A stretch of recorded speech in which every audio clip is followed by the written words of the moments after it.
Part 1. Mexican rice starts with the right type of grain, and this video shows how to choose fluffy long-grain varieties. A quick visual of a handful of grains highlights texture differences. The first method is the classic sauté. Oil, diced onion, garlic, and tomato paste bring depth before adding water or broth. Show the pot as it simmers, then cover and let steam work its magic. Next we demonstrate the pilaf technique, where rice is toasted in a dry pan to lock in nutty flavor before liquids are added. A photo sequence captures the golden toast and the careful pouring of stock. The third method uses a pressure cooker for speed without sacrificing aroma, perfect for busy evenings. Visuals illustrate the sealed pot and the quick release process. Finally, we finish with fresh cilantro, lime zest, and optional saffron to elevate the dish's color and taste. Part 2. Meatloaf, the iconic American comfort dish, first emerged in the early 20th century as a practical way to stretch limited meat supplies during World War I. Its humble beginnings involved mixing ground beef with breadcrumbs and eggs, then baking it in a loaf shape for easy storage and reheating. In the post-war era, families began adding tomatoes, onions, and herbs, turning the dish into a regional staple across Midwest kitchens. The photo of a golden brown loaf on a rustic plate highlights how texture and aroma bring back memories of family gatherings.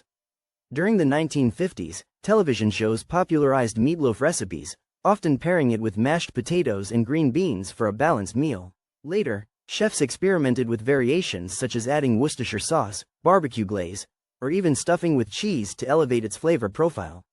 The next image showcases a slice of meatloaf topped with a savory glaze, illustrating how presentation can transform a familiar dish into something special.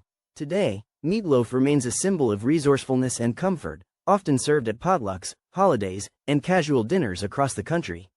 Its enduring popularity reflects both its historical roots and its adaptability to modern tastes. Part 3. In 1945, the United States saw a surge in hot dog consumption as soldiers returned home and families celebrated peace with simple comfort food. Photographs of bustling street vendors show hot dogs served on paper wrappers, a stark contrast to today's pre-packaged versions. The post-war economy boosted meat production, making beef more affordable for everyday Americans.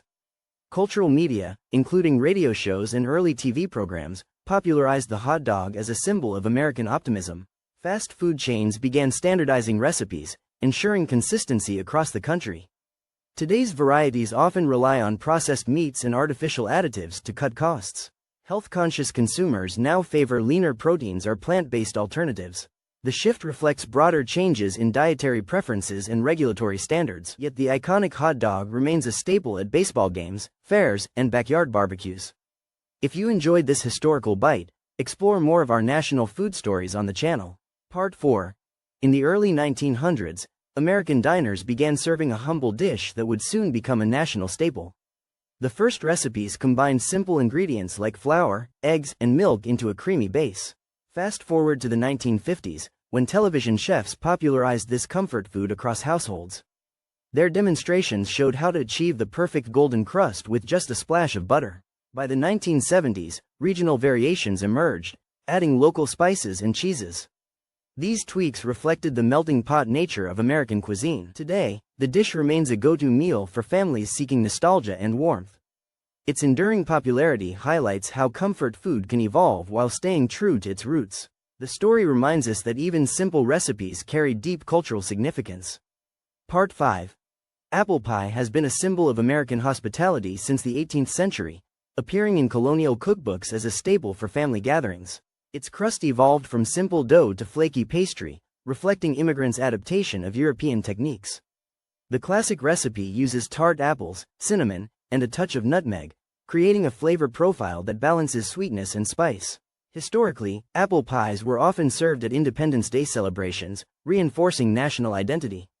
Modern bakers now experiment with fillings like caramel or chocolate swirls while keeping the traditional crust intact.